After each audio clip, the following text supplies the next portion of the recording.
Brown says, get that India. Big boy. Call an ambulance! Maybe call a priest! Oh, what a shot! What a shot! Campbell killer!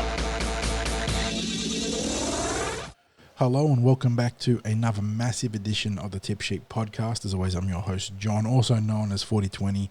Joining me to break down a rather rambunctious week of news for the Parramatta Eels. Just a minor breaking story happening for the Blue and Gold this week that we'll get to shortly.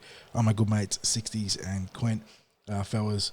It's a lot nicer to log on and record the podcast after a big surprise win. I don't know about you guys, but I did not have us pegged as winners over the Cowboys heading into that one. And, lo and behold, they dug very deep to get over the line and stun one of the form teams of the competition. Sixties, how are you holding up after all of that? Well, I'm always holding up much better after a win than after a loss. The interesting thing is, when we're talking about site visits, we really spiked with site visits when Parramatta was losing. And then what was actually pleasing was that the spike continued after the win this week. So I was thinking Eels fans love doom and gloom, but I guess as equally Eels fans love a bounce back to a win. So that was interesting this week. Clint, what about you? How are you travelling? Much like your two good selves, a very, very happy supporter this week.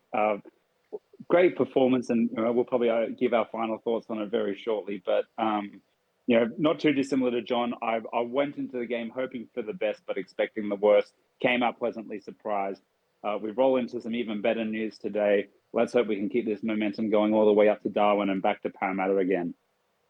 Oh, and fellas, I should mention that I had a content producer from Entertain House sent me their vlog of last week's game.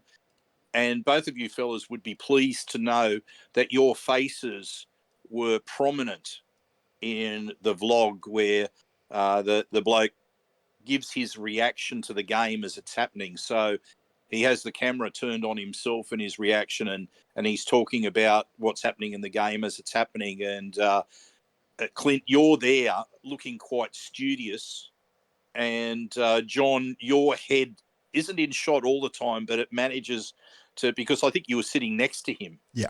So every now and again, your head sort of comes into the screenshot as almost like a guest appearance from time to time. I pity the audience. I'm sorry. Yeah, so that was interesting to have a look at, and it was one of those times where at least it captured some joy on the faces at various times during the game. So now, just as we normally do, fellas, and we thank our sponsors, and particularly to Star Partners Real Estate, Auburn, Narellan and Parramatta, who have been with us from the start, and also a mention this week for Parra Leagues, because we will be doing an away game. Well, it's not an away game. It's the Eels game in Darwin. It's actually a home game, but it's being played in Darwin on Friday night. And as a consequence, because it's a home game, we're also making an appearance in Parramatta Leagues Club, a little bit pre-game with a bit of a preview, maybe a few halftime comments, and then we'll be there for the post-game podcast. So keep an eye out as we update exactly where we will be. I'm thinking we'll probably be in Sterlo's for the big screen there. I can't say 100% for sure. We just got to double check with the club where they'd like us to be located this week. But look, please come in, have a drink with us, have a bit of a chat about the footy. There's going to be plenty of opportunities to meet people and catch up with all of you. So I'm hoping to see plenty of you down there to create a bit of atmosphere watching the game together down at Parramatta Leagues Club this week. After all, it is the home of the Eels, and this is a home game. So look forward to seeing you there. But we do have to announce this week that Big Swing Golf won't be with us for 2024. So we thank them for their sponsorship during 2023. It all helps to make what we do possible. So thank you, as I said, to Big Swing Golf at Northmead. Of course, that does mean that there are sponsorship opportunities, not just one, but we've probably got multiple sponsorship opportunities to get involved with the Cumberland Throw. So if there's any businesses out there that would like to be associated with Parramatta Reels Supporter website that covers everything from the juniors all the way through to the NRL and NRLW, then we'd love to hear from you. John, anything you'd like to add at this point before we launch into the Eels news? No, I think you've done a fantastic job covering it, the Leagues Club appearance, the sponsor thanks and opportunities. So on that note, let's get right into it. News team, assemble!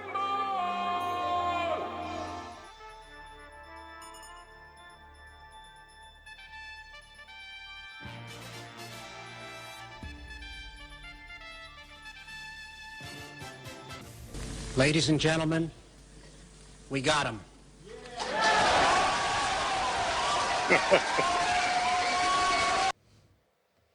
And with that, the Eels have formally announced the signing of Zac Lomax starting from 2025. John, I'm going to throw to you for some of those details. Yeah, so I wouldn't even call it the worst kept secret in rugby league. It's been anything but a secret, hasn't it? The Parramatta Eels have been very forthright in their pursuit of a star back. They approach the Dragons through the front door, making sure to do everything above board, and it's been a long time coming. So big details, 4-year deal, which would have been an extension on his existing deal with the Dragons. Worth mentioning that Zac is turning, I think, 25 this year. So he's very much still just entering the prime of his career. The media talked about it as a 4-year, $2.8 million deal, which puts it at $650,000 per season, which is a lot more palatable than the $800,000 or in excess of $800,000 that he was contracted to as a Dragon.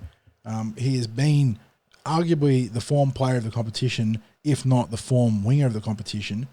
His best football is ahead of him. He can do things that no one else in our backline can do, including Will Penasini. Zac's ability to win the high ball is almost unparalleled in the competition, except for maybe Xavier Coates. So got a real difference maker there. Can play wing, can play centre, can play fullback. I know that there's been talk about him not wanting to play wing, but it leaves the Eels with a very intriguing piece for next year. The question is, boys, is it only for next year? Well, for a start, Clint, I'm interested in what your initial reaction is before you launch into John's question that he's posed back to us. Is this, for a start, are you happy with the amount that he's being paid? And secondly, do you rate his signing as important as it seems like most of us are? I think without question, there have been games, the games that the Dragons have won this year, I would argue they wouldn't have won without him on the field. And those are fair comments to make. And look, we've been speculating about the possibility of signing someone like Zac Lomax. You know, we think back as recently as following the departure of Anthony Griffin as head coach of the St. George Illawarra Dragons last year. We wanted to pounce on someone like Zac Lomax because, yeah, I do believe that this is a really, really good signing for the amount of which we've got him for. But the period, it seems like a good deal for both parties. You know, we could have been paying what the Dragons were paying. I agree that would have been too much. I think 650 is the real good midpoint for value for the player, value for the club.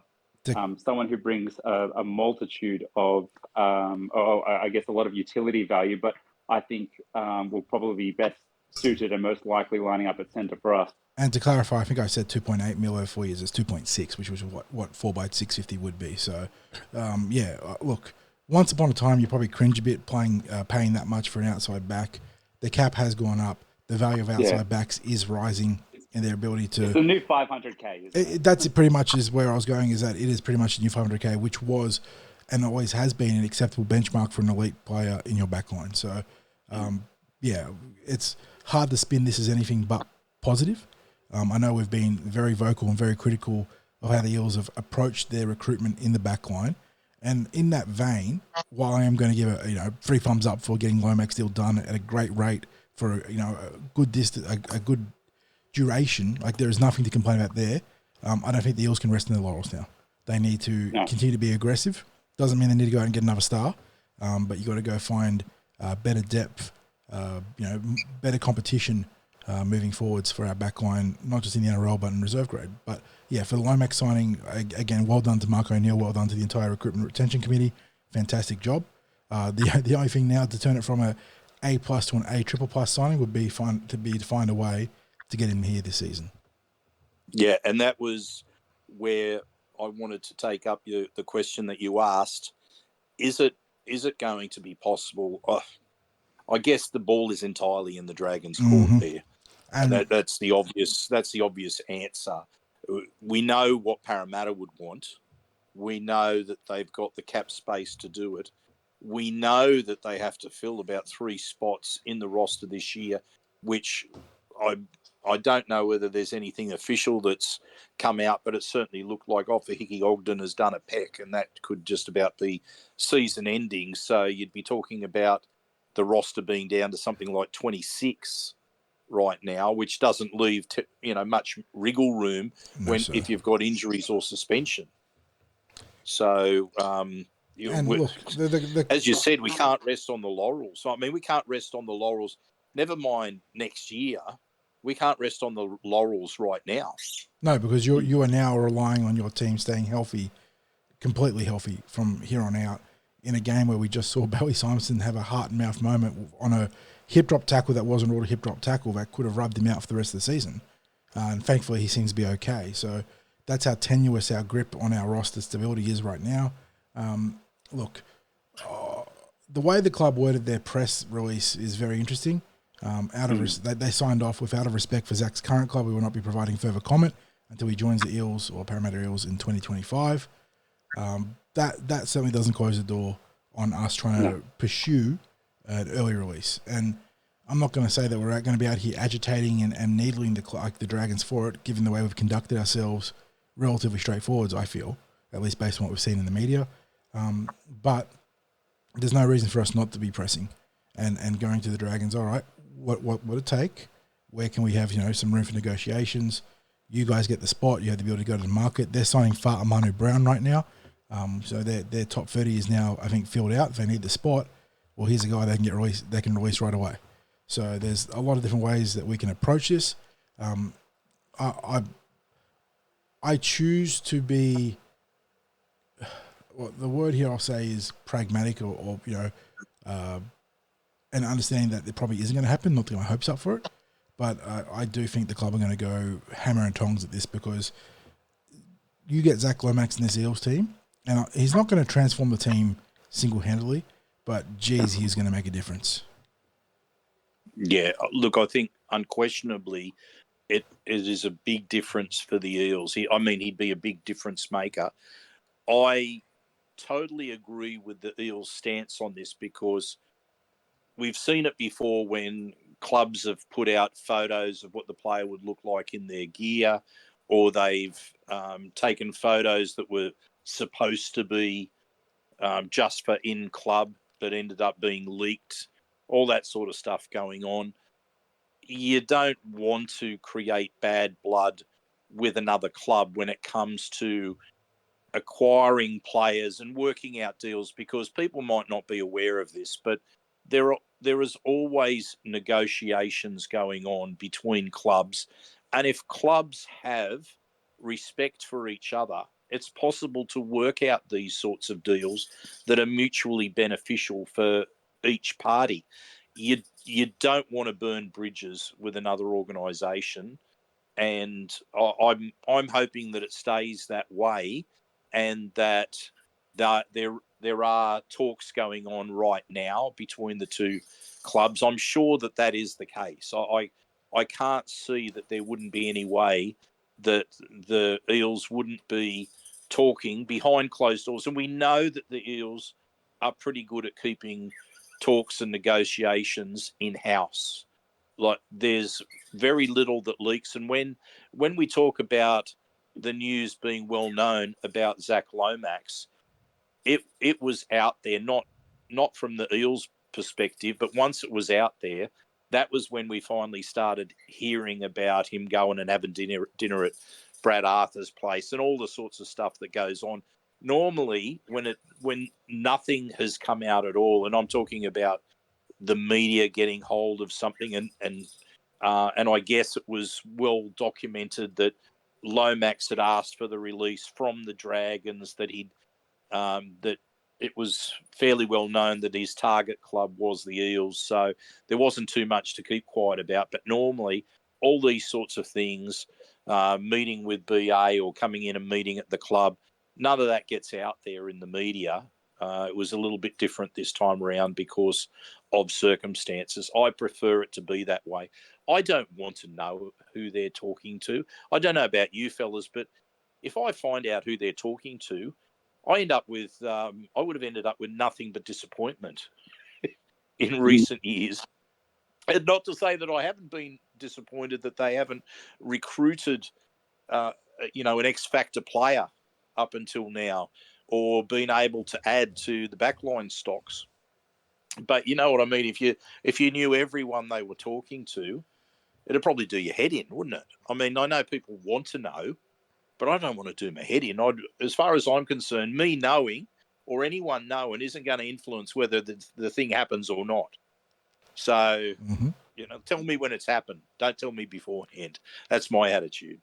And just finally on Lomax, fellas, earlier today I put out a poll on TCT Twitter about which position the supporters think would be best for Zac Lomax at the Eels in 2025 onwards, whether it be wing, centre or fullback.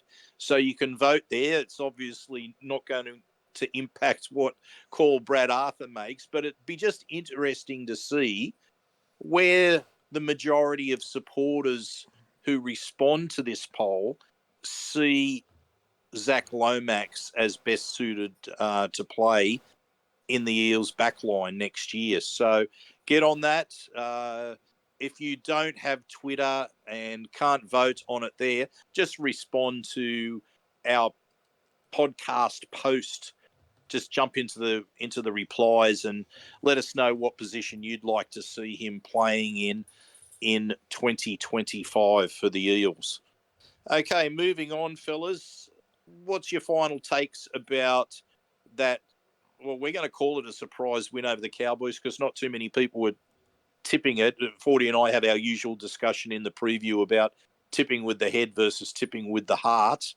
But, John, what's your final takes on the win over the Cowboys last Saturday? Yeah, I mean, it wasn't even a game of two halves. I think it was a game of one quarter and then three other quarters. Eels were absolutely dreadful in the opening 25 to 27 minutes and then somehow found a way to parlay that into a lead at halftime, which was outrageous. And again, I don't know if that speaks to the Cowboys failing to execute in opportunities or the Eels, digging really deep and sort of getting in their own way, but still finding a way to get it done. So maybe it was a combination of both. The second half was completely different. I thought that we were by far the better team. We controlled the middle. I know the Cowboys had a little surge on the back of some hot potato football. They're the sort of team that can do that. It just happens.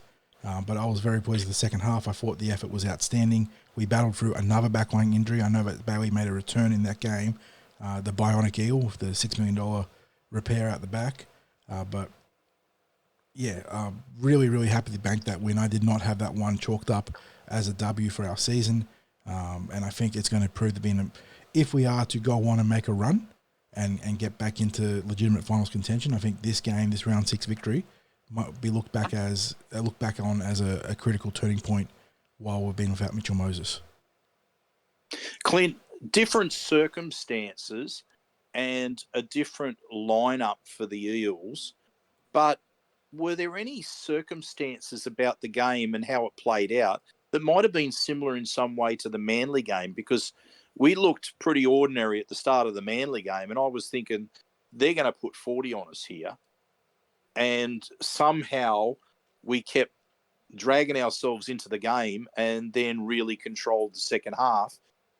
I think much like that game against the Cowboys. It's a good comparison that you make there, Sixties, and it's not one that I've that I'd thought, but there are definitely some parallels that you can draw there, and you have drawn there. Look, the thing that we've really liked, bar the Raiders' performance, is that we've been in every game that we played this year, and that's what made the Raiders game so bitterly disappointing. Because even though we've been far from our best to start the year, we've given ourselves a hope of pulling the results, and it was really pleasing to see, much like the Manly game, that we were able to, despite having to overcome some adversity, and we rode our luck a little bit in that first half. Let's be honest, there was. And some of that's because we made our own luck. It was a great second effort from Sean Russell to force Murray Tuilagi into touch. And I will claim that I was the only one that caught that in real time. I'll back that up because you were calling that he was out, and I said I don't think he was anywhere near out, Clint. And you were proven correct. We were debating, sitting there watching and waiting for the replay. And I'd gone the pessimistic path. I didn't think. I know we were a long way from the action in that it was the opposite corner side of the field we're on. But yeah, you called it straight away. I trusted what I saw in the first take there, and I like to, without giving myself too much of a pat on the back, I do like to pride myself on being balanced, and I'll criticize us when we deserve to be criticized, or when I think a decision has happened favorably or for us, or gone to should go the other way. And I knew watching that he just clipped it just before he got the ball down. So that was an excellent effort from Sean Russell to do that. Morgan Harper, after a shaky start, recovered to have a solid game, which we needed him to, because the Cowboys in that first half looked like they were just creating space the same way that Manly were creating space in the first half a number of weeks back now. So, but man, was that second half so pleasing. We really asserted ourselves. And the great thing about that type of second half is that now, without Mitch Moses, we've given ourselves the confidence of a launch pad performance. And I'm hoping that that's something that they can carry into this game on the weekend, and subsequently the return game we've got against Manly heading into the bye. Well, I think that wraps up our final takes on the Cowboys win, seeing as though we're at Tuesday, and of course Tuesday means team list. So, John, can you talk us through what's happening across 3 grades of Eels selections this week? Yes, sir. And as always, we start at the top with the NRL team list. After a good win against the Cowboys, we weren't expecting too many changes, but Brad Arthur did reveal one on NRL 360 on Tuesday night. Very forward of him, actually, surprisingly so. But he told the panel there that the young gun Blaize Talagi would be coming back into the team, but not as a starter. He's going to be playing as the bench utility up in Darwin this week.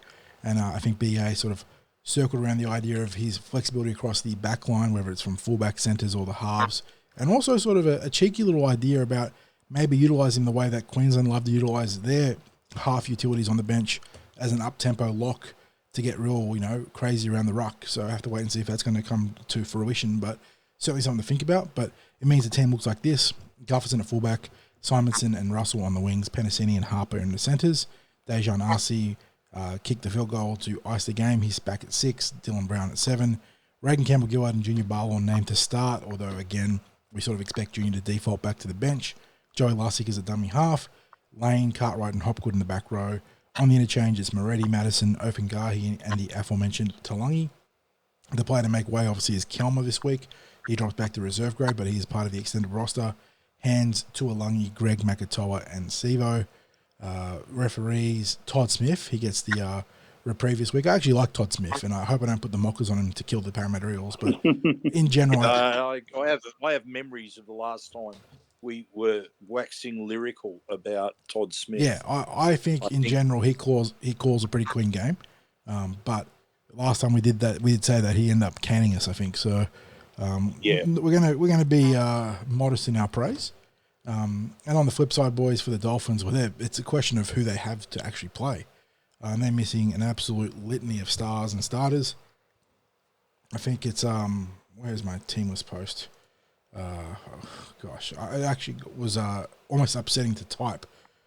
We have no Thomas Flegler, no Hamiso Tapuai-Fidow, no Herbie Farnworth, no Felice Kafusi, no Tom Gilbert.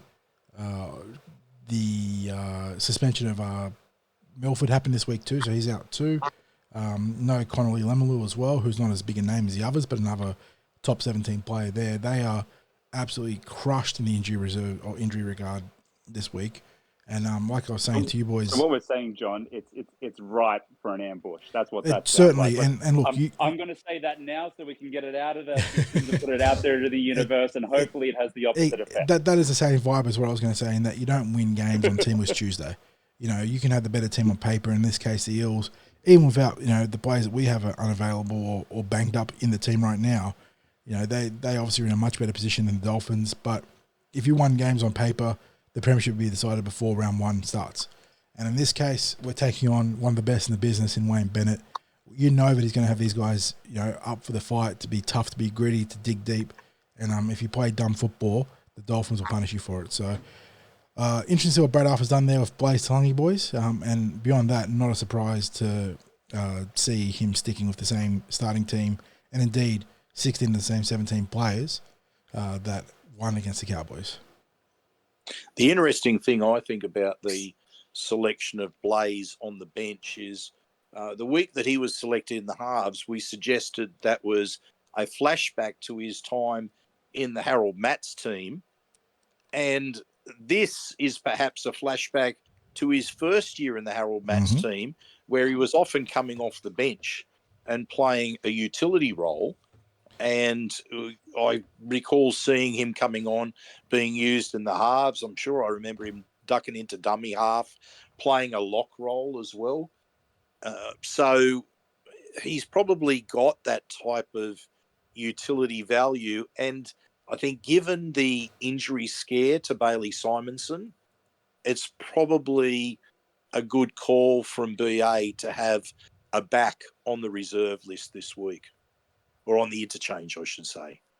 So, John, what about the New South Wales Cup? How has all of those selection decisions impacted what's happening in New South Wales Cup? Yeah, well, Cup are backing up after their breakthrough win of the season against the North Sydney Bears. They're looking to take it to 2 in a row now against the Roosters. And obviously, like you said, Sixties, they've got some changes based on the injury to Ofaki Ogden and the selection of Blaize Talagi into the NRL.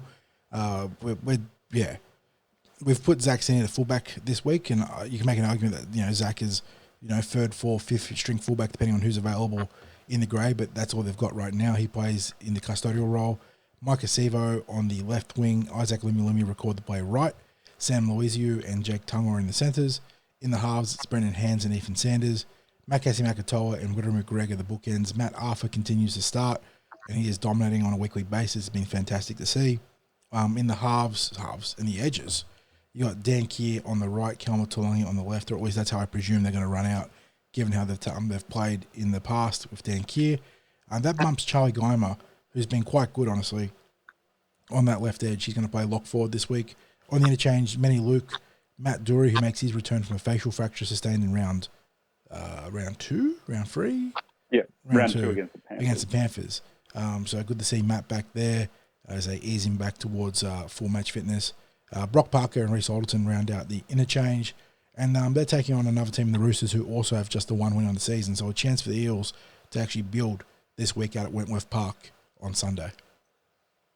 Yeah, we didn't think that we were going to see a win last week. I think, what was the score? 28-14 at one stage during the second half.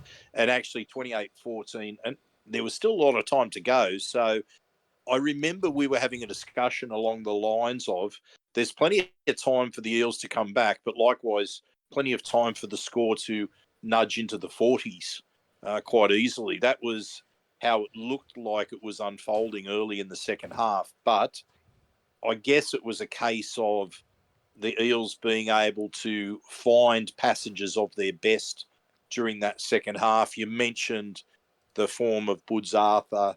He is certainly a star of the future. He's a star of the New South Wales Cup right now, the way that he plays. You can see he's just thinking several steps ahead of his opponents. They'll no doubt be targeting him on a weekly basis, whoever he plays against. But anyone that hasn't seen him or doesn't rate him, I don't know what game they're looking at. They're certainly not seeing his performances this year. On paper, we've got some good forwards that are there, but we just have patches in games, don't we, where it doesn't come together for them. So we'll soon see how they go this week, and we'll talk a bit more in depth about it on our preview podcast. Clint, anything you want to add about the New South Wales Cup selections? Well, it's great to see Matt Dory back. It'd be even better if he can get some run of game time, because I think he's certainly got something to offer our NRL squad and our back row stock. He had some good cameo performances off the bench last year and ran some really good lines. So, really good to see him back in the squad. But yeah, a good chance this weekend to, as you said, their 60s consolidate their form, and hopefully they've turned a little bit of a corner as well, because sometimes you just need that first win when you've been winless, and it can make all the difference.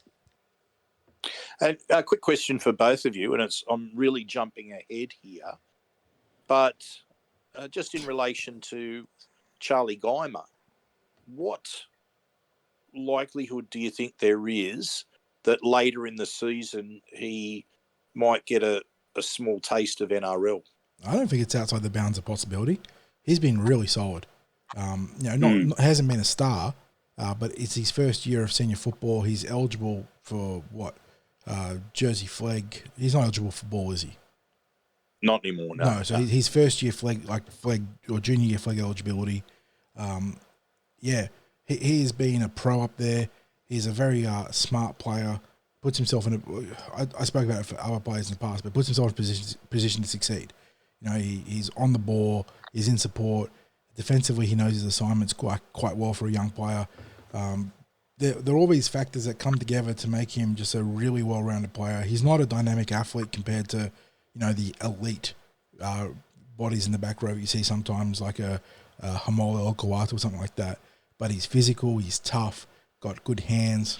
His history as a centre and a half served him well in that regard. So I really like Charlie as a prospect, and I don't think it's, like I said, don't think it's outside the bounds of possibility that down the road this year he might get a small role, other than what we saw with Luca Moretti, who now has carved out a bigger piece of playing time in the NRL, and he could be this year's Luca Moretti.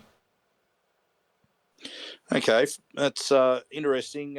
Clint, where do you see it? I think John's hit the nail on the head, and that's exactly how it'll unfold. It'd also be a good reward for another player coming through our systems. Obviously, he's got to earn it, but you would assume, based on his current trajectory and how he's for a team that up until this weekend pass was winless, Charlie's been a very strong performer at cup level, and it's not easy. It's not easy for a kid coming into the forwards to do that. But that being said, he continues on this current trajectory. I totally expect him to have a handful of games with some cameos off the bench towards the end of the year. In saying all that, I would have kept him on the edge this week over Dan Keir. Agreed. But that's how they've chosen to go. And maybe this is an important showcase of versatility for him. They've experimented with it at lock forward last year in the Jersey flag, and he was pretty solid. But maybe if he shows his ability to play lock and edge in the senior system, that'll put him in good stead to progress further. Yeah, and that's a fair call. Now, just as you're about to give us the Jersey flag team list, I'm assuming that Jock Brazel must be injured, given that he doesn't appear on the team list in either New South Wales Cup or Jersey flag. So, mate, can you take us through the Jersey flag team list? Absolute flurry of changes for the Eels and the flag. The one team left chasing a breakthrough win, and ironically, they were the team closest out of the Cup and the flag in recent weeks, but couldn't quite get it done. Went down to the Melbourne Storm, I think 24-12 on the weekend. The loss of the SG Ball in the finals to the Bulldogs is their gain. It facilitates a massive overhaul of the back line. We have a new face, though, externally, in Tyler Cuthbert at fullback, who's a new recruit from Queensland. Eels obviously loving their Sunshine State recruits in recent seasons. On the wings, you got Muhammad Al-Madine, Devonta Vivella, both SG Ball players. Likewise, Dakota Kakoi is in the centres. He's another SG Ball prospect. That leaves Dom Destratus as the lone returning member of recent weeks' backlines. And we know that Dom, you talk about with Charlie, guys that put themselves in positions to succeed on the field. Dom was cut from that same cloth. The whole backline change means that Arpa Tweedle was no longer playing fullback. He's in the halves, partnering Joshua Lynn, who was back from a one-game suspension. In the front row, Sam Tuivasa and Lachlan Mears-Crab will be the props. Riley Smith, likewise, with Arpa getting bumped into the halves, he now returns to his preferred position at dummy half, so that helps the team getting Riley back into his number one role. On the edges, it's Will Lewis and Michael Abdo. Saxon Pryke is a lock forward. Interchange is Yaya Ayachi, Max Tupou, Lance Lima, and Tinkin Brown. Zachary Hunter, the 18th man or reserve. And they're taking on the Sydney Roosters as the curtain raiser to that New South Wales Cup game. So if you have the opportunity, you get out to Wentworth Park at the next to the Greyhound track, I think it is. You got a chance to watch a couple of Parramatta games on Sunday. Sounds like the plan for people that are craving a bit of live Eels football, mate. Look, it'd be good to see them get a win this week. They went into last week's game without their halfback in Josh Lynn, and they were leading 12-6 for a period of time there. They were bumped to Crestwood Oval as well. They were moved from Cabramatta from memory. I think that was the original scheduled venue, but they ended up out at Crestwood Oval at Borkham Hills. So let's hope that they can get their first win this week. It'd be interesting to see the impact that those team changes have made there. Now, just before we head into your musical interlude, mate, and then the new NRL news, we do have lower grade and junior rep results. We've mentioned there that the Eels had a victory in the New South Wales Cup, 30-28, wasn't it, John? 30-28, yeah, the 6 final tries to 5. Yeah, So, and 24-12 in the Jersey Flegg. correct. We've talked about, we've probably covered them, I think, as well as we possibly can. But, John, not good news in the junior reps this past weekend. 3 teams vying for berths in their respective grand final qualifiers across the Lisa Fiola, Harold Matthews and SG Ball. And unfortunately, none of them progressed across the Saturday and Sunday at Leichhardt Oval. Coming off that prolonged preparation period due to the wet round that was then wet rounded, the Eels came out a little bit underprepared and perhaps overmatched across the 3-team 60s. Knights accounting for our Fiola team 22-10. Warriors racing out the blocks in the first half to secure, I think it was a 24-0 lead before ultimately prevailing 30-20. The Eels made a couple of comeback attempts in that game, but couldn't quite seize control of the momentum enough. And the final result was a 42-10 victory for the Bulldogs in the SG Ball. The Dogs were very much fired up for this game. The Eels just couldn't match them blow for blow. So despite fielding some pretty good teams across the park there, I think the Fiola and the Matthews squads were very talented. And the Ball squad showed plenty of grit and resilience throughout the season. None of them get through to the grand final qualifiers. And obviously the loss in the SG Ball helps the Jersey Flegg, as we just mentioned. But it cuts the season short by a couple of games than perhaps they were hoping. And just my final takes on those 3 games. I thought the Lisa Fiola team I actually thought that they were probably they dominated large periods of that game against Newcastle, and just a couple of errors at crucial times were very, very costly for them. It could have easily been a scoreline that was reversed, in my opinion, that is. And when it came to the Harold Matts, the Eels just weren't ready for that early onslaught from the Warriors, and I think never recovered from. Certainly they didn't recover in the first half, from the power play of the Warriors, who just went full tilt at them. Whether the Warriors can reproduce that next week remains to be seen. But we were very cautious ourselves about what the Warriors might have to offer after seeing them in round one. And though the Eels dispatched them by a big scoreline in round one, in terms of what we witnessed from the play of the Warriors, it was just that they needed a little bit of polish, and with a little bit of polish, which you'd expect they would have got from playing together for the season, and I think they had a halfback introduced to the team partway through the season, they were a formidable opponent. And look, full marks to the Eels, because we had an undefeated season and were unlucky not to finish in the top two. And if we had finished in the top two, they wouldn't have been playing last week. It would have been straight through to the grand final qualifiers this week. And the quirk of the draw, of course, was that the Bulldogs and the West Magpies, who finished 1 and 2, we had to play both of them, drew both of them during the year, and the Bulldogs and the Magpies never had to play each other. So by virtue of two draws, we finished third and not first or second. Mm-hmm. And, of course, then we bow out. I mean, mind you, if you're not good enough to beat the team that finished sixth, then I guess that's how you end up being judged. But it was pretty tough that their first and only loss of the season knocked them out of their campaign. And as for the SG Ball, you mentioned it before, they've had periods of great tenacity, resilience during the season, but they were just blown off the park by the Bulldogs. And to be fair, they weren't ever in the contest. Far too many errors, and we've seen errors from them during the season, but the Bulldogs made them pay big time for poor set completions and penalties and things like that. So disappointing way for them to end the season.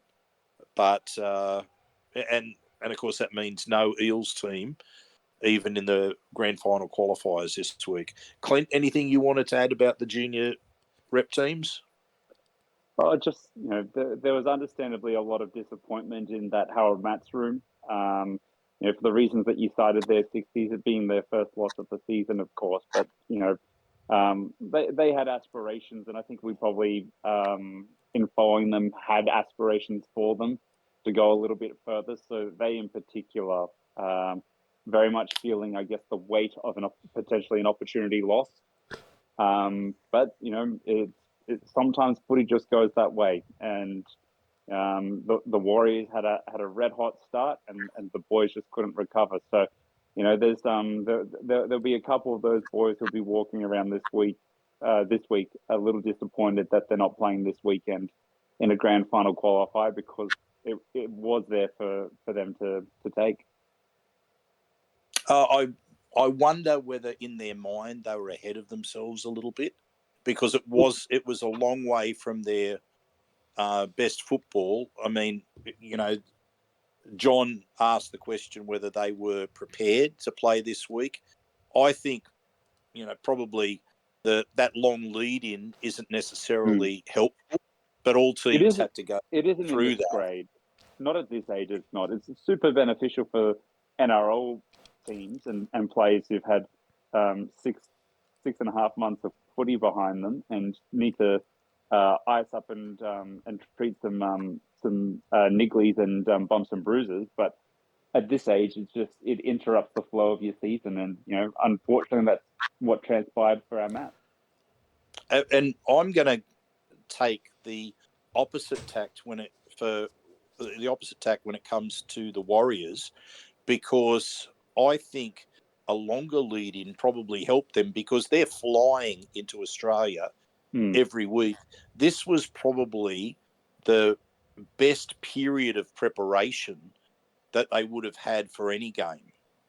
They got more training sessions in, were able to, I guess, have a little bit more sleep between their trips, that they got, a little bit less. I know that they've they're probably used to all that travel by the end of the season, but I guess it gave them a chance to really have a longer period of time to focus in on exactly what they wanted to do for this week. And I think given the extra demands that were placed on them during the season, the travel, playing on Sundays every week and then having to fly home Sunday night, it would have been a big ask as far as the season's concerned. I reckon it was probably ideal for them to get that longer lead in, which is, as you suggested, the opposite of what the Eels would have ideally liked.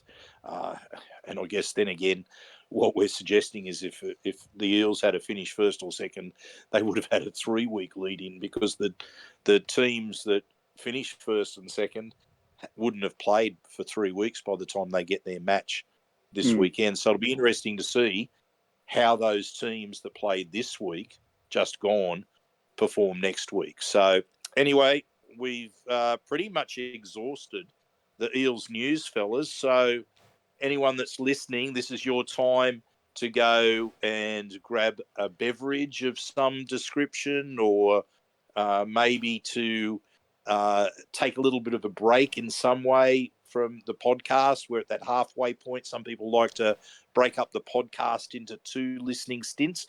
Whatever is your go with the podcast, go and do it right now, and then come back and listen to 40's musical interlude for the week.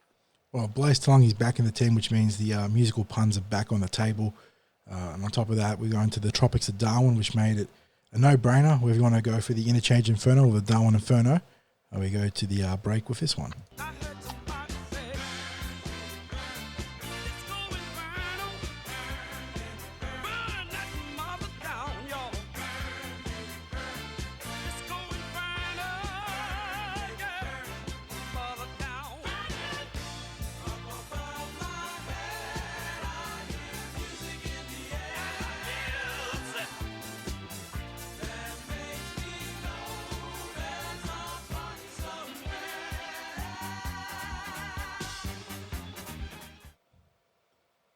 Oh, burn that mother down, Burn that mother down, yep. Okay, mate. Well, that's a great interlude for this week, and might be a bit of a flashback to any of those older listeners that used to like to get out on the disco dance floor and shake the veritable booty. But for those of us... Dan, my hips were moving along as that was playing. What you'll have to do then, mate, is we'll put in a request to the club to reinstall Dance Cam, and I expect that when that DJ, what is it, DJ K time at the stadium, when he starts launching into some disco numbers, and we'll put in another request as well to have a 70s dance list that you get up there, make sure you're on the big screen, and show everyone how it's done, mate. I'm looking forward to that. Oh, God. I'm disinclined to acquiesce to your request. Now, if it was me, I'd be showcasing the old man dance, which I think I've got down pat.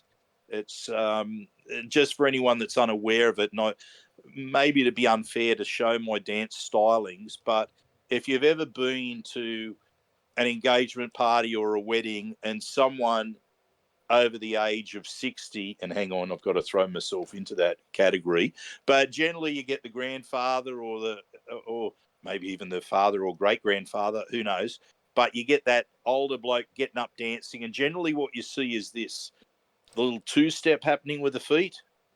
The arms come out like wings and flap, and there's generally a big smile on the face while it's happening. So I want you to picture this. Side step shuffle, wings flapping, smile on the face. There it is, the old man dance. I know you are envisioning yourselves, fellas, in your older age, mastering that step. And if you're kind to me this year, I'll demonstrate for you how it's done. Not for public display, but just for you fellas, just so you know what you need to do to get it down. Or if you really want to see an expert do it, go to the Australian crawl clip for, I think it's Downhearted, and you'll see a bloke in that clip dancing, or the David Bowie song. And what is it? It's the one that was set in Australia. It's Let's Dance. And it's when he's in the Outback pub and it goes to a patron in the pub dancing. And there it is, the old man dance. So you'll actually see it, some classic music clips. And as I said, if you go to an engagement party or a wedding or something like that where everyone's up dancing, check out some of the older people dancing. You get it down pat. So anyway, fellas, we move on. John, take us around the grounds with last week's results in the NRL. It was a pretty tough and torrid week in the NRL, actually. A lot of close results across the board. 14 points was the biggest margin between any given team, and I think that was only one game. Two other teams had their results decided by 12 in the Sharks and the Dragons over the Rabbitohs and the Tigers, respectively. Go back to Thursday night, though. The Roosters prevailed over the Knights 22-20 in a real shootout there at McDonald Jones Stadium. Dogs barely pipped by the Storm. Amy Park 16-14 in favour of Melbourne there. Broncos 28-14 over the Dolphins. Warriors and Seagulls played out an insane draw. Manly up by 8 points with a minute on the clock and somehow managed to spin that into a draw and nearly a loss. So crazy stuff. Obviously our Eels upset the Cowboys 27-20. Sharks 34 over the Rabbitohs 22. Dragons 24 over the West Tigers 12. And then another crazy game. The Canberra Raiders, it was a game of the two biggest faders in the competition in Canberra and the Titans, and when the Raiders shot out to a good lead, it was going to be a question of who has a better second half, and it was the Titans. They took this game to Golden Point and should have won the game when an offside Chevy Stewart charged down Kieran Foran. Instead, they lose 21-20 with the Raiders banking an important win there to keep them up the top of the ladder. But yeah, all in all, a pretty crazy round of NRL. I know that you got some stuff on the run sheet in terms of the coaches, Sixties, and we're going to get to that shortly. But I don't know what stood out to you guys given the relative parity of these games. Well, Clint, for mine, there were two that stood out. One was that finish in the Warriors and Seagulls game. And the other, of course, was the match between the Titans and the Raiders. Oh, look, watching that Titans and Raiders game unfold, it was, to me, I thought that the Titans were horribly unlucky towards the end. I thought that the way they finished, they deserved to have their first win. And it just seemed like destiny that when they weren't able to take that chance towards the end of extra time, that it felt like fate that somehow the Raiders would squeak home with that field goal win. And I guess the Raiders' young star was able to, Ethan Strange, the way he was able to evade the defence and get downfield, as soon as he made that run, it was like, it's all over. We knew it was going to unfold. Yeah. So what about you? What was your games to note, the games to watch from that weekend? Oh, look, I think what it sounds like the rest of us were all doing here was we and call it a little bit of bitterness from the week before, but it would have been nice to see the Raiders lose that one and drop that one. And it certainly would have continued a trend and something that I've just articulated to both of you gentlemen, in that teams always struggle the week after playing the Eels. Either a large percentage of them lose, and or equally so, they put in a poor winning performance. And that was certainly the case with the Raiders and the way that they faded in that second half. But it just felt like after Brian Kelly nailed that sideline conversion with his second ever attempt at goal in first grade, that it was maybe going to unfold for the Titans, but it wasn't meant to be. But the other game of note is for me actually interesting. There was the Thursday night game between the Roosters and the Knights. And because the Knights went into that game very weirdly, from my perspective, as heavy favourites. I know the Roosters had a few outs, but that was like classic narrative for the upset. Everything that was building into that game, and between the betting markets and what people were saying online, I found myself isolated and going, like, am I the only one thinking that the Roosters have this in the bag? it just felt like a typical occasion for them. And, they obviously got a lot of attention throughout the media throughout the week. I just had the feeling that they were going to come out and make themselves known, particularly after the manner in which they lost to the Bulldogs the week before. Yeah, it was an interesting game as well. And I don't know whether it necessarily speaks to the Knights being not quite what they were last year, or maybe that last year was a season where it fell for them quite favourably in the latter part of the season. But just on that Titans and Raiders game, what about the theatre of Ricky Stewart having a crack at Des Hasler? I mean, we know that Ricky Stewart is a coach. An enigma. Yeah, I mean, look, he loves to go to town when he feels that his side's been dudded by the referee. And when another coach dares to say it, he goes on the attack against that coach. It's quite remarkable. I mean, I think there's ways of responding, but that without getting stuck into the other coach. And I believe that he was made aware of what Hasler was going to say by Hasler himself. And I'm in no way defending Des Hasler, because in the other respect, I actually agree with what Ricky Stewart said about the spoiling tactics that were being employed out there, and the fact that they were allowed to continue.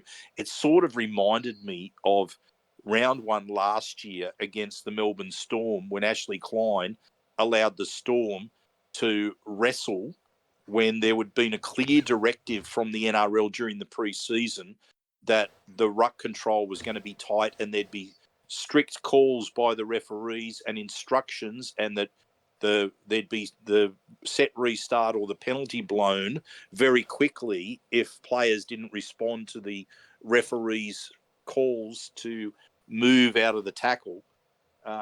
So it reminded me of that, and also the way that Melbourne had mastered the stand-up wrestle, where they put hands all over the football. They don't put the player to the ground, and they get that longer holding of the player for their defence to get settled, actually in a standing position and not flat on their back on the ground. It's a wonderful alternative that certain coaches have come up with, just to keep the tackle player standing, hands all over the football as you're standing and wrestling, so it looks as if they're still battling the tackle, but they're actually not.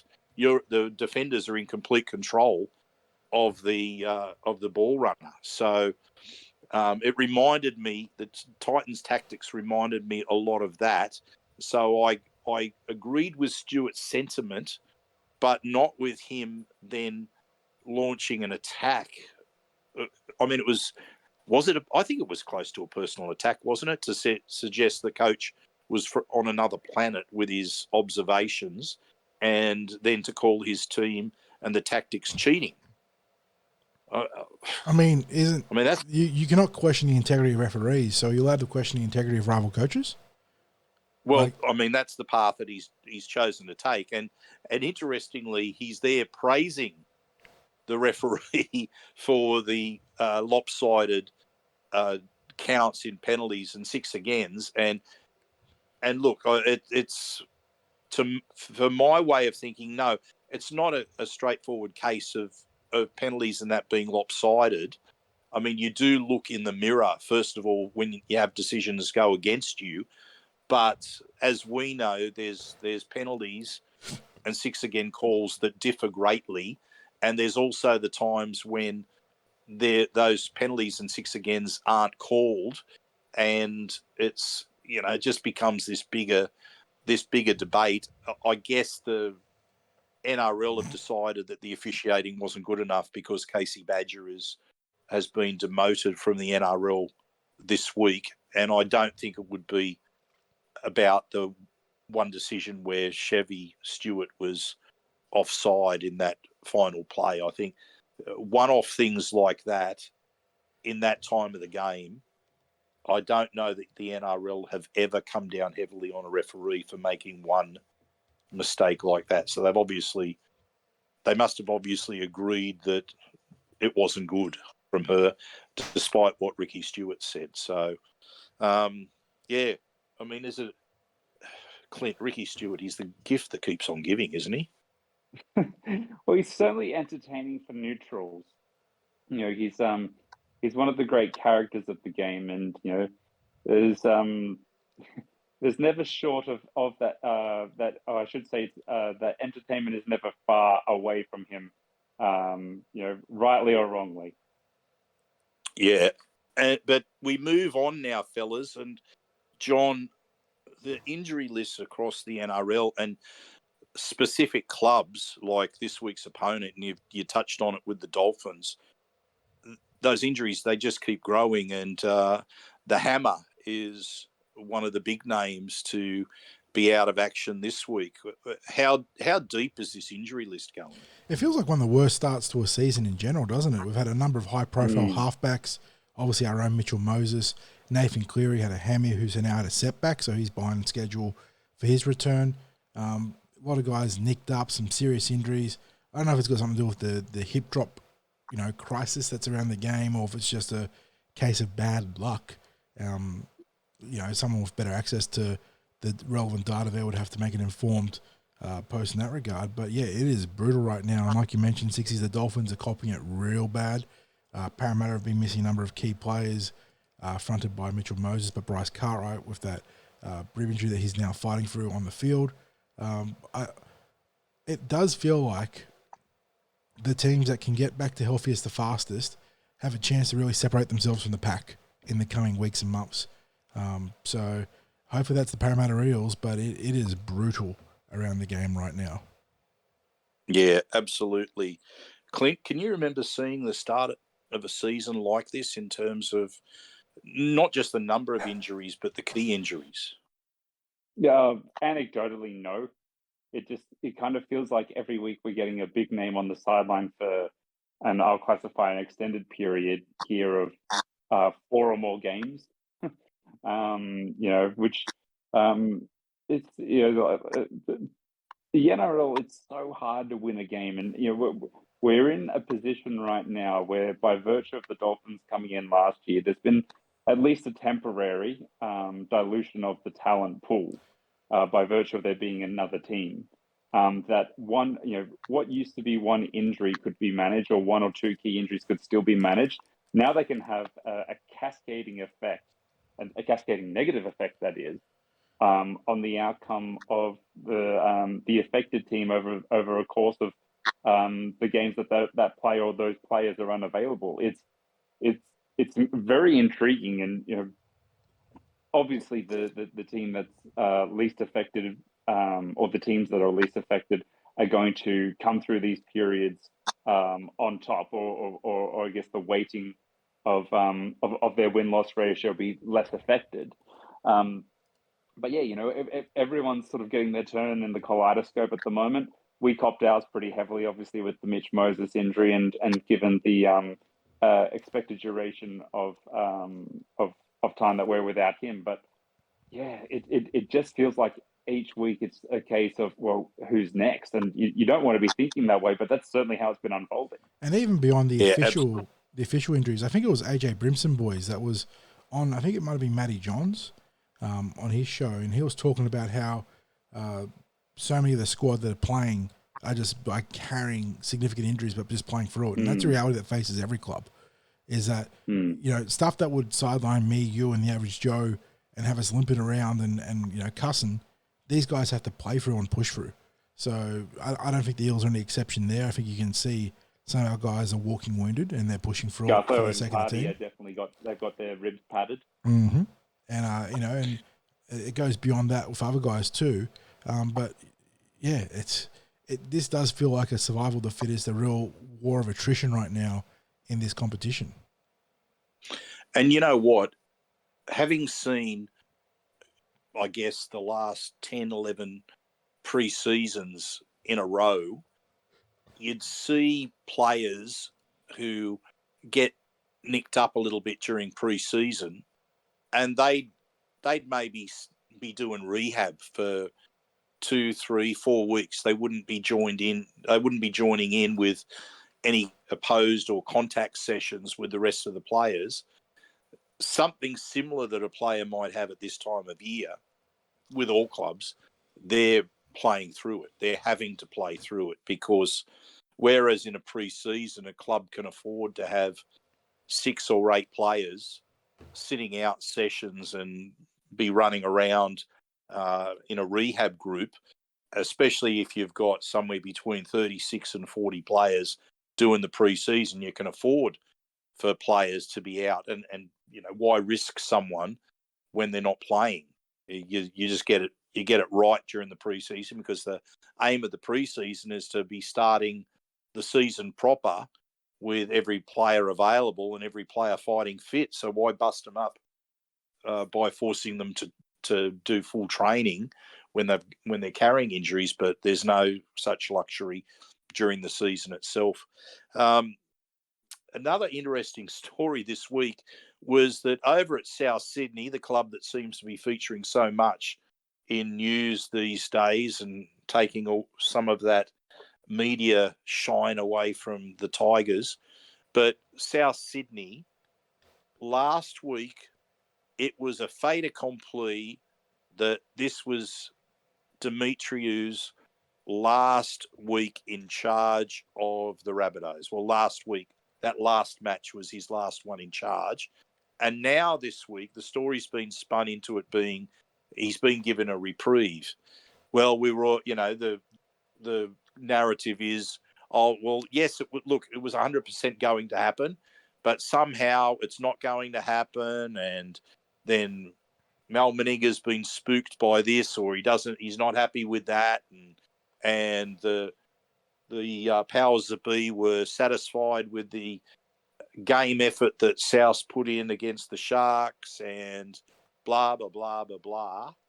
When I have to wonder what they really knew about the situation at South, because it just seems to be, I don't believe that it goes from this bloke is 100% being sacked to, no, we're not sacking him. And of course, then the narrative changes to what a mistake it is to not sack him. And it just goes on and on and on.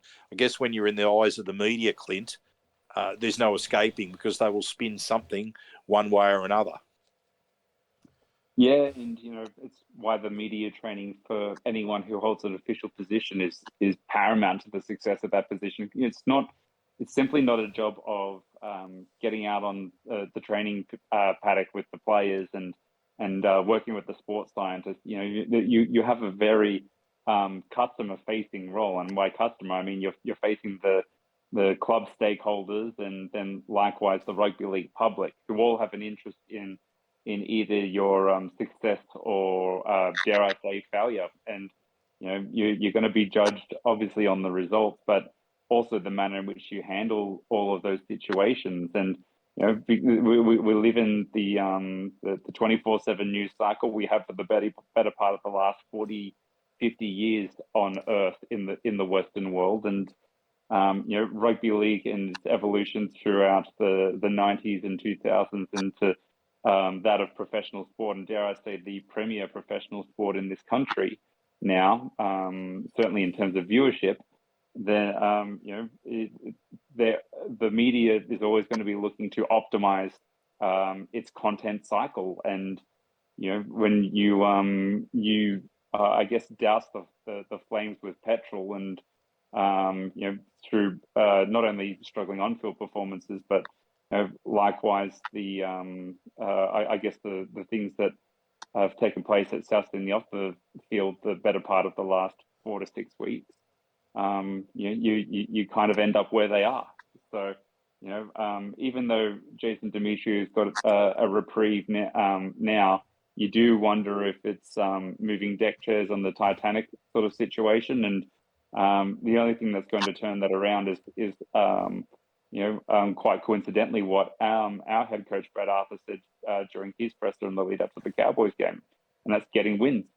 So You know, you quieten the noise by getting wins, and that's got to be their core focus. But you know, it's currently not working there at South Sydney. The only win that they had, they were pretty fortuitous to get past the Bulldogs. Had the Bulldogs in the game that South Sydney did win had a little bit more criticalness about their attack, they probably would have finished them off as well. So they certainly had the opportunity. So it hasn't been going well there for South, but they've got the bye this week, a chance to reset, and it'd be interesting to see not only the type of team that comes out after the bye, but likewise the lineup of that team once Latrell Mitchell returns from suspension, because of the speculation of him returning back to centre. Yeah, John, what do you think the likelihood is of Demetriou surviving the season, or is it even possible to make a prediction on that? And secondly, the Rabbitohs getting a win anytime soon? Dead man walking. I don't think there's anything else but bad news coming for Demetriou. You don't reach the flashpoint you do with your club in the media the way it has for South without, they've been getting to full support of the board territory. I would be stunned if he's there in a month, let alone the end of a season. If anything, it feels like South have backed away from the obvious coach shirts just purely on an optics basis. And I know, like you said, Quint, the media are definitely culpable on this too. Like they absolutely are farming this for clicks and reads and whatever other impression you can get on social media these days. In terms of where the Rabbitohs go from here, I don't know. A lot of people are saying that Wayne Bennett, is the de facto replacement, but I don't think so. Like, I can see Wayne being courted by other clubs. Other clubs aren't even established in the NRL yet to spearhead their campaigns. So it leaves South Sydney in a precarious position, especially because they've got such a mercurial locker room. There's a lot of big egos there, a lot of people that need to be managed with kiddie gloves, it feels like right now, and that's never conducive to long-term success. They have to find a coach that can do that, and that's why Wayne Bennett's being considered the likely replacement. In terms of where they win, I mean, you look at their schedule, and obviously Melbourne and the Panthers are always going to be tough games, but suddenly the Dragons game is not a gimme. Flanagan's got them playing pretty tough football. Zac Lomax, we've talked about him. He's been playing great football for him. Cowboys, back to Parramatta. Like, I don't know. Like, I mean, they could easily beat us. Don't get me wrong. I'm not saying the Eels are going to crush them. But there is no gimmies in that run of games there. So if things don't change, they're going to be in a huge hole. And it's going to be, at least they've got a win banked.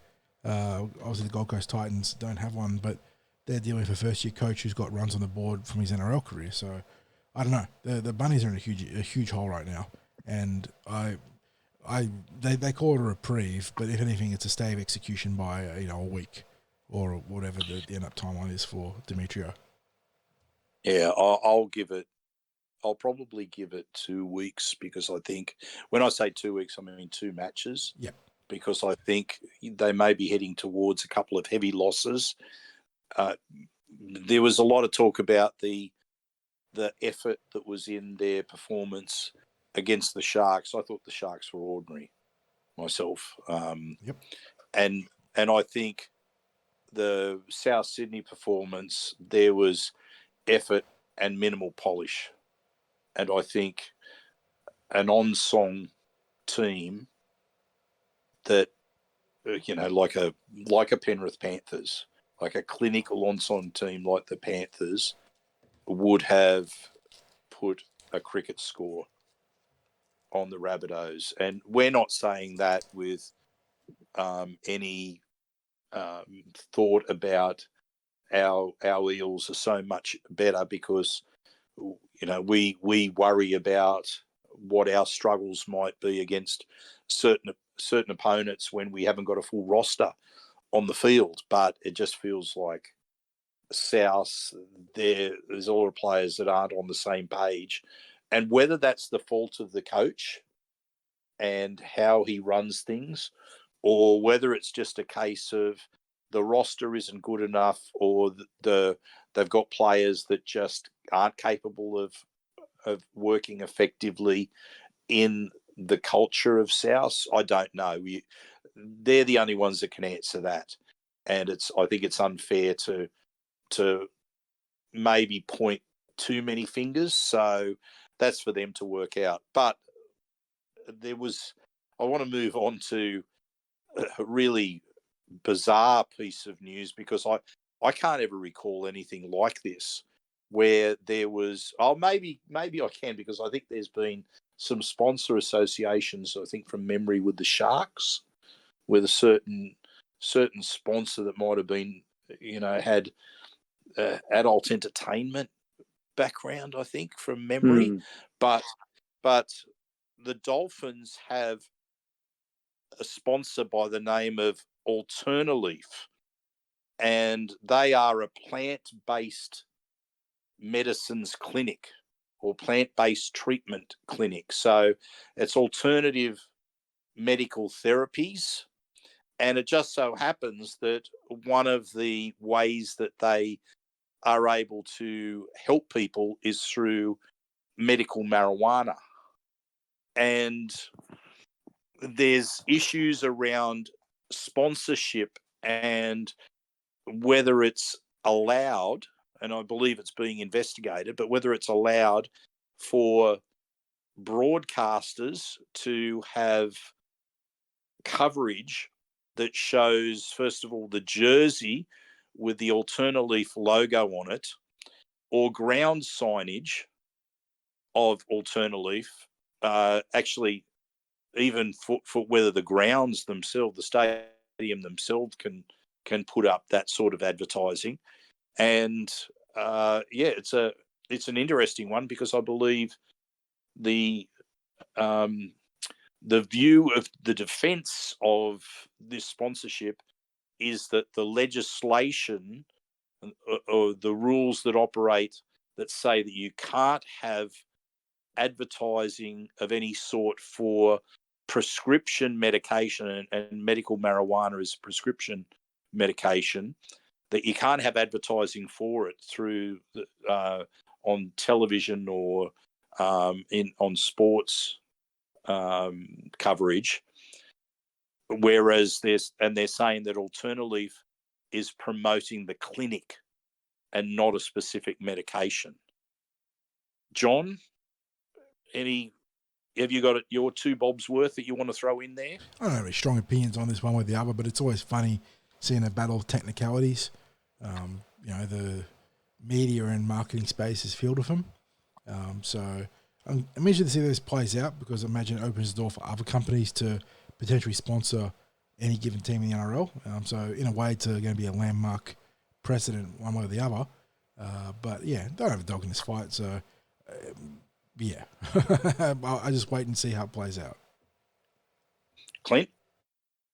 My only question with it is, if within the NRL rules that it's abiding to the rules, okay, well, tick, okay, we move on from that. But, it's more about the sub-communication and the wider societal communication out to the young followers out there. And, are we sub-communicating by virtue of allowing this, that a lifestyle? And I know that I'm drawing a long bow here, but, in essence, I'll cut it short and I won't go into the long-winded explanation. I'm doing the Helen Lovejoy, won't somebody please think of the children? My question is only in that space. So, like John, I don't have a dog in this fight, but at the same time, I think there's fair questions to ask of this, and whether that passes the sniff test.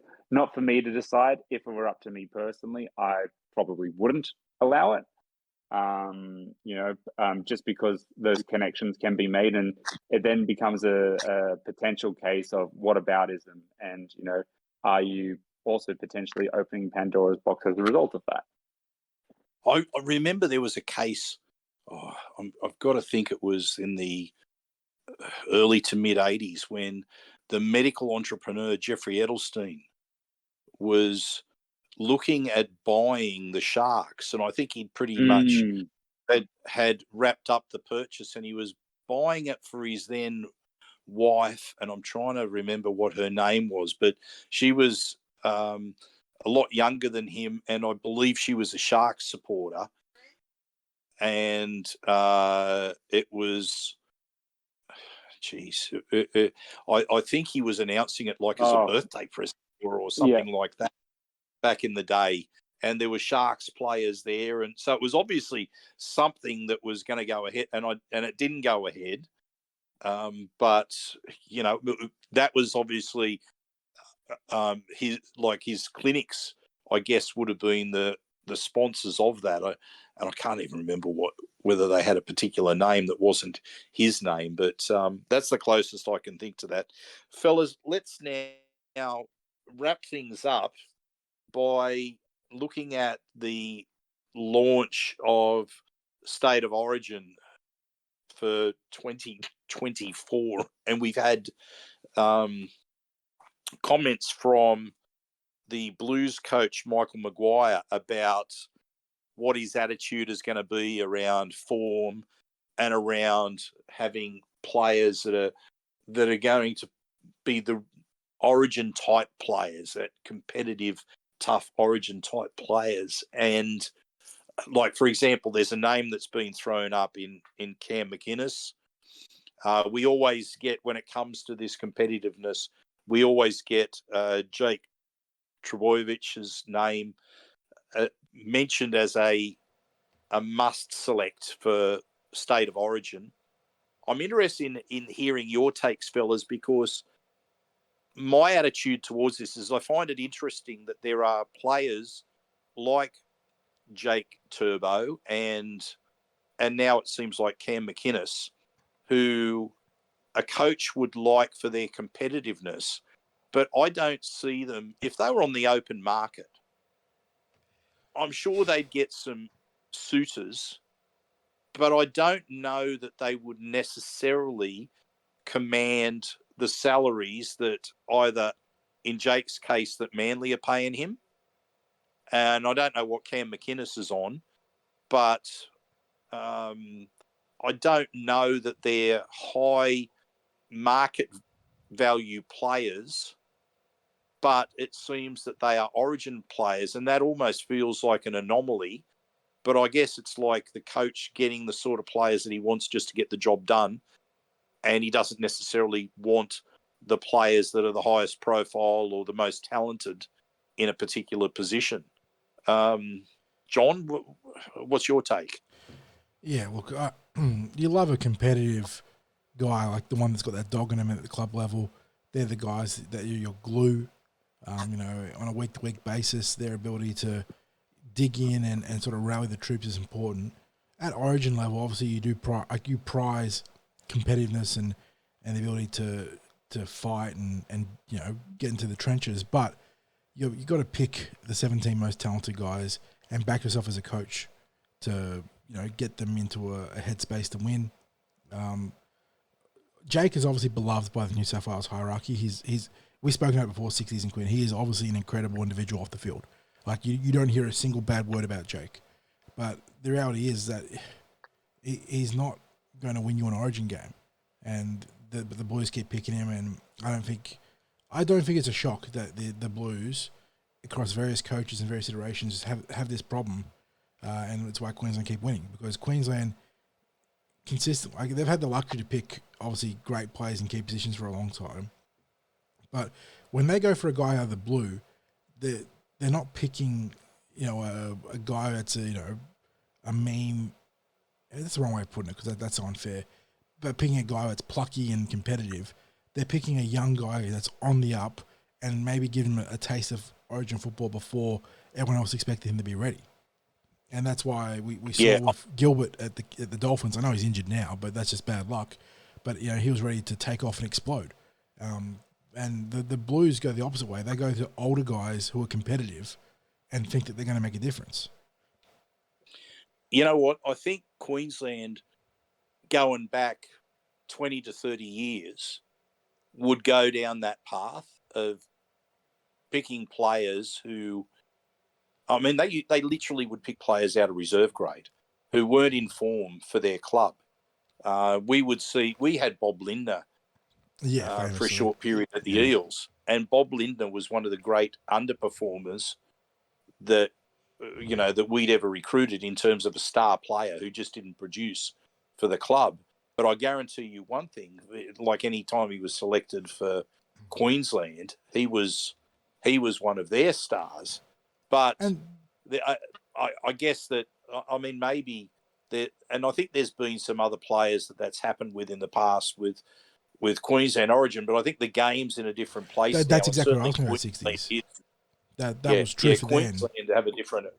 Yeah, like you say, Queensland have that approach nowadays of selecting bright, up and coming superstars Like in their the sides. Hammer, Murray And Talangi, Ruben Cotter, Tom Gilbert, Pat Carrigan. And look, all those guys are now established NRL stars, so it's easy to say, yeah, of course they're going to pick them. But when they picked them for State of Origin, they weren't the established NRL stars. They were guys that were either fighting for a spot in their team or were, NRL cemented, but nowhere near the upside that we now see that they have. And yet, when you think about what have the Blues done in recent seasons in that regard, like try and pick a Blue in the same capacity that has had the same impact as a young outside prospect. We don't do it. Like maybe Liam Martin, but he was coming. Liam Martin had established himself as a premiership force at Penrith. We default to safe picks so often, and we're not bold, we're not brash, we're not aggressive, and unfortunately, that's not going to win you State of Origin. Yeah, and you would think that would be known by previous coaches, and yet I don't know. I just get that feeling that Maguire might be going down this path, although the media's talking him up as having a bold new approach to his selection in looking at players that might not have featured in conversations before. Well, the reason that, with respect, some of them aren't, is that they are simply doing a very good job at club level, but they're not what you would say are standout ones. Now, don't get me wrong. When I say they're doing a very good job at club level, their club probably wouldn't swap them for someone else. So that when we're talking about players like Cam McInnes or Jake Trbojevic, we're not putting them down in any way. And John, you said they're not going to win an Origin game for you. They're probably not going to lose one either. True. But if you're going into a game where, like, it's the ultimate in rugby league is State of Origin, and I just think if you're not going to select the best players in terms of the ones that are the genuine star material, and you're instead picking for your coaching philosophy, I'm not sure that it's pure representative football, because to me, representative football is where players have earned that selection by being at the absolute top of the tree in their position across the NRL. And I mean, I guess that's the argument that some people have used for selecting players from Pacifica nations, or even from the top tier countries in rugby league like New Zealand and England, and just say, look, if they're playing in the NRL, they're eligible for Origin football because we want the best of the best. And then in the next breath, they're talking about bringing in blokes who will do a job that the coach wants done. And to me, that's a conundrum. It's I don't know. Look, I don't want players that aren't eligible playing, and people keep bringing up Victor Radley's name in this. He chose to play for England, so he's not even in the conversation now. But Clint, is this too harsh, or I mean, are you on board with players that the coach wants that'll get the job done at Origin level, and that it's simply all about winning Origin rather than selecting the best, necessarily the best or most talented players? I'm definitely in the latter camp, because the first option that you've positioned there has been tried and tested and doesn't work.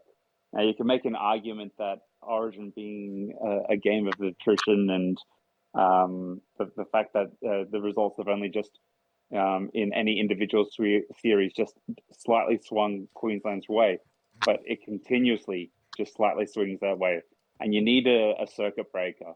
And that might be one or two key selections, and you can make the rest of those other guys work. But I'm probably going to go a step too hard here. I know this is something I brought up in last year's Origin series, that at the start of the series, you had a different opinion of me on this one, Sixties, but I wasn't all that keen on Isaiah Yeo being in the New South Wales squad.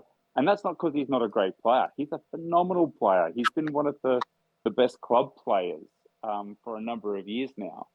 But in that Origin arena where you want middle forwards with leg speed that are going to go kamikaze for their stint, his workman-like and tradesman-like style of play probably isn't as well suited to the opponents he's coming up against. Likewise, the link man role he plays for those Penrith halves, and I understand that Brad Fittler wanted to have that Penrith connection throughout all the each of the 3/3 of the field, and the likes of Cleary running the show from that perspective. So, look, I'm a big fan of big and big, fast and hard running forwards being in the Origin arena. If it's up to me, your two starting props are and should have been for the last 2 or 3 seasons, Payne Haas and Regan Campbell-Gillard. I think that both those middle forwards are made for that arena. You could then maybe get away with having someone like a Yeo or a Trbojevic around that, but because they haven't selected those guys together, it's kind of like you're carrying more of the latter rather than the former. And so it's a real balancing act, right? And you're kind of damned if you do, damned if you don't. But, if Michael Maguire intends to select the same guys that Brad Fittler selected, then why did we move Brad Fittler on? Yeah, it'll be interesting when the team lists come out. I think you're getting very controversial there, Clint, with the Isaiah Yeo, but that might just be my personal bias because fan of his I was proven right in last year's series with that. Yeah. So we beg to differ on that particular player, but what you're saying as well is I agree with, which is if we end up selecting a very similar team, you then wonder why the overhaul, because Fittler, although Maguire and Fittler will probably prove to be very different in the way that they prepare the team or approach the game, you're still talking about the players out there that need to get the job done. And if we end up with it being 70, 80% of the same team out there, and that the minor changes are to bring in a couple of players who are maybe older players who just do a good job at club level but aren't necessarily on the radar, I just wonder, whether that's the right approach or not against what will be a youthful and star-studded Queensland team. Anyway, fellas, I think that just about wraps up where we are at in terms of our news episode. You've both done a fine job, I must say. Absolutely outstanding this week. And thank you to everyone for listening. Of course, thank you to our sponsor, Star Partners Real Estate, Auburn, Narellan and Parramatta. Greg and the team have been with us almost since day dot, and we truly appreciate that support over many, many years. Also, a shout out to Parra Leagues for their support of our coverage of Junior Rugby League throughout the 2024 season, which is, in terms of the junior reps, is now wrapped up. But of course, you will find us at Parramatta Leagues Club either before or after every home game this season. And a reminder as well that we will be there on Friday night when the Eels take on the Dolphins in Darwin. So if you're looking to hang out with some fellow Eels supporters as you watch the game. So we end up with a bit of an atmosphere with the game on the big screen at Parra Leagues. You can head down there, catch us for a bit of a pre-game chat, a bit of halftime talk about what's happened, and then the instant reaction podcast straight after. We look forward to seeing you then. And as I always say, go you mighty Eels.